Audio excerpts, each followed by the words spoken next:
আমি তাদের যোগক্ষেম বহন করি। কাদের? অনন্যাস চিন্তায়ন্তো মাম, যারা অন্য কোনো কিছু চিন্তা করছে না। সেই যে নিত্য ভগবানের সঙ্গে যুক্ত সাধক, ভগবান তার সব কিছু বহন করেন।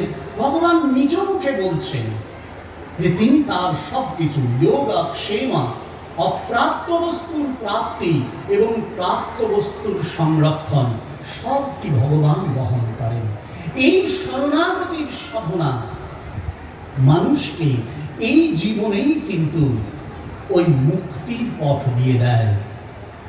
দক্ষিণেশ্বরে একটি বর্ণনা, দোল যাত্রা 1885 পয়লা মার্চ ঠাকুর সমাধিস্থ হয়ে আছেন। মহিমাচরণকে বলছেন, বাবু হরিভক্তির কথা আরেকবার বলো। মহিমাচরণ নারদ পঞ্চরাত্রের কথা বলছেন। নারদ তখন খুব তপস্যা করছিলেন।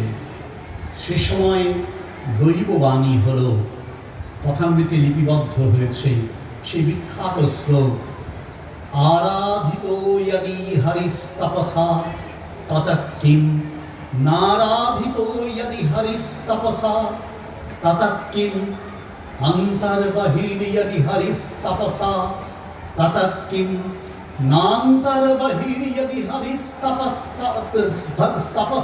ততঃ কিম, বিরম বিরম ব্রহ্মং কিং তপস্যাসু বৎস, ব্রজ ব্রজ দ্বিজ শীঘ্রম শঙ্করং জ্ঞান সিন্ধুম, লভ লভ হরিভক্তিম বৈষ্ণবোক্তাং সুপক্কাম, ভবনিগর নিবদ্ধচ্ছেদনিম করতরিং চ। এই ভক্তিরূপ কর্তরি, এই কাটারিটা চাই, তবেই এই সংসার বন্ধন আমরা ছিন্ন করতে পারব। 1884 20 জুন তারিখে ঠাকুর মণিকে বলছেন, ভক্ত এখানে যারা আসে দুই থাক, এক থাক বলছে আমায় উদ্ধার করো হে ঈশ্বর, আরেক থাক তারা অন্তরঙ্গ, তারা ও কথা বলে না। তাদের দুটি জিনিস জানলেই হলো, তাদের কটি জিনিস জানলেই হলো। কি কি? প্রথম, আমি কে, অর্থাৎ শ্রীরামকৃষ্ণকে। দ্বিতীয়, তারা কে, অর্থাৎ এই সাধকরা, তাদের স্বরূপ কি। আর তৃতীয়, আমার সঙ্গে সম্বন্ধ কি, শ্রীরামকৃষ্ণের সঙ্গে এই সাধকের সম্বন্ধ কি। শ্রীরামকৃষ্ণ আসার পর থেকে রামকৃষ্ণ ভাব প্রবাহ ও রামকৃষ্ণ সংঘের এই সূচনা থেকে এই তিনটে প্রশ্নের উত্তরই সাধকদের কাছে পাওয়ার মতন আছে। এক, শ্রীরামকৃষ্ণ কে, দুই, আমরা কারা, আর তিন, শ্রীরামকৃষ্ণের সঙ্গে আমাদের সম্বন্ধ কি। সেই উত্তর পরিপূর্ণরূপে দেওয়ার স্পর্ধা আমার এখানে নেই। আমি শুধু দুটি ঘটনা বলে এই স্মরণ মনন শেষ করব।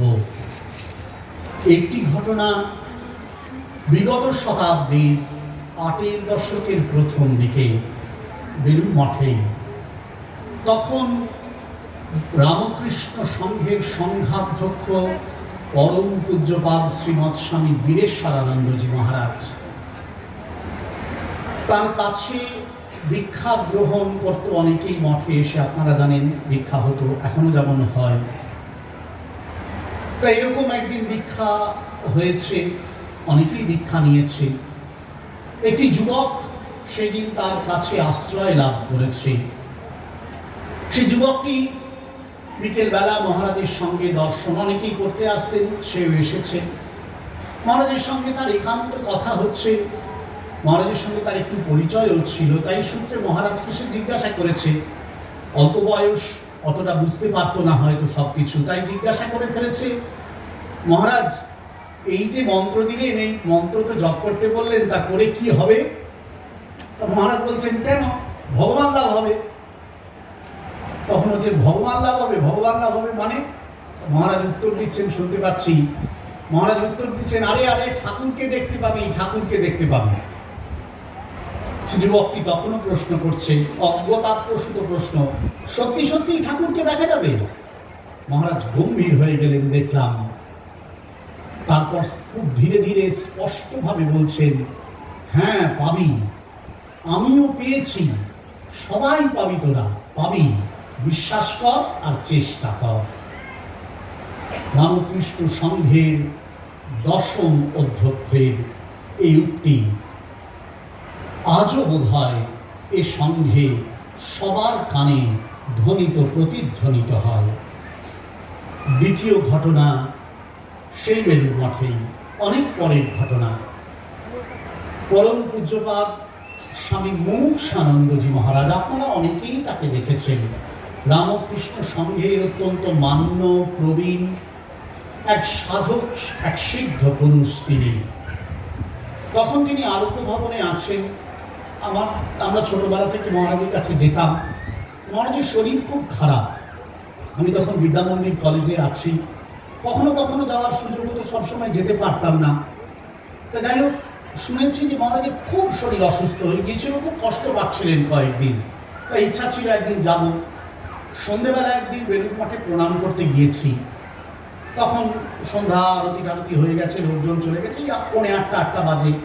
মহারাজের আরোগ্য ভবনের যে সেবক ছেলেটি, সে মহারাজকে হুইল চেয়ারে করে নিয়ে বেরিয়েছে। মন্দির প্রণাম করে মহারাজ আসছেন, আমিও মন্দির প্রণাম করে যাচ্ছি গঙ্গার ধারে। হঠাৎ করে দূর থেকে মহারাজকে দেখতে পেয়েছি। দেখতে পেয়ে মহারাজের কাছে গিয়েছি তাড়াতাড়ি ছুটে। শুনেছি তো মহারাজের শরীর খারাপ, তা মহারাজকে গিয়ে প্রণাম করেছি, করে জিজ্ঞাসা করেছি, মহারাজ কেমন আছেন? শুনলাম আপনার খুব শরীর খারাপ। মহারাজ আমার কথাতে কোনো পাত্তা দিলেন না, বরং জিজ্ঞাসা করতে লাগলেন আমি কেমন আছি, বিদ্যামন্দির কলেজ কেমন চলছে, এইসব নানান রকম প্রশ্ন করছেন। আমি উত্তর দিয়ে যাচ্ছি, আমার কথাটা আমি আর বলতেই পারছি না। এরকম কিছুক্ষণ কথা, তখন আমি একটু জোর করে বললাম, মহারাজ আমি জিজ্ঞাসা করছি, আমি শুনলাম আপনার শরীর খুব খারাপ, কয়েকদিন আগে নাকি আপনি খুব কষ্ট পাচ্ছিলেন, শরীর খারাপ ছিল। হঠাৎ মহারাজ গম্ভীর হয়ে গেলেন, গিয়ে আমার দিকে তাকিয়ে বলছেন, হুইল চেয়ারে বসে, কে বললো তোমাকে আমার শরীর খারাপ? কে বললো তোমাকে যে আমি কষ্ট পাচ্ছিলাম? আমি বললাম, না মানে আমি শুনলাম তাই আপনাকে বললাম। বললেন, দেখো, মনে রেখো, ভগবান কখনো তার ভক্তকে কষ্টে রাখতে পারেন না। ভগবান কখনো তার ভক্তকে কষ্টে রাখতে পারেন না। ভক্ত যদি মনে করে কখনো ভগবান তাকে কষ্টে রেখেছেন, সেটি ভক্তের ঈশ্বর নিন্দা। নিশ্চিত যেন ভগবান ভক্তকে চিরকাল আনন্দে রাখেন, সুখে রাখেন, শান্তিতে রাখেন। ঠাকুর মা আমাকে সুখে রেখেছেন, আনন্দে রেখেছেন। শরীরের কষ্ট সেটা শরীরে, আমি আনন্দেই আছি। সেদিন সেই সন্ধ্যায় পবিত্র গঙ্গার তীরে দাঁড়িয়ে সেই সিদ্ধ প্রবীণ সন্ন্যাসীর গলার শব্দগুলো শুনতে শুনতে ভাবছিলাম, রামকৃষ্ণ সংঘের এই পাবন প্রবাহ বয়ে চলেছে রামকৃষ্ণ নামক অবতার বরিষ্ঠের গোমুখ উৎস থেকে। ওই যে তিনি কে, আমরা কে, তাঁর সঙ্গে আমাদের সম্পর্ক কি, এরা জীবনে এই 3টি প্রশ্নের উত্তর পেয়েছেন, তাই এরা সিদ্ধ। এই সাধনাই রামকৃষ্ণ সংঘে সকলের সাধনা। সে সাধনাতেই আমাদের সিদ্ধি, ভক্তি ও মুক্তি।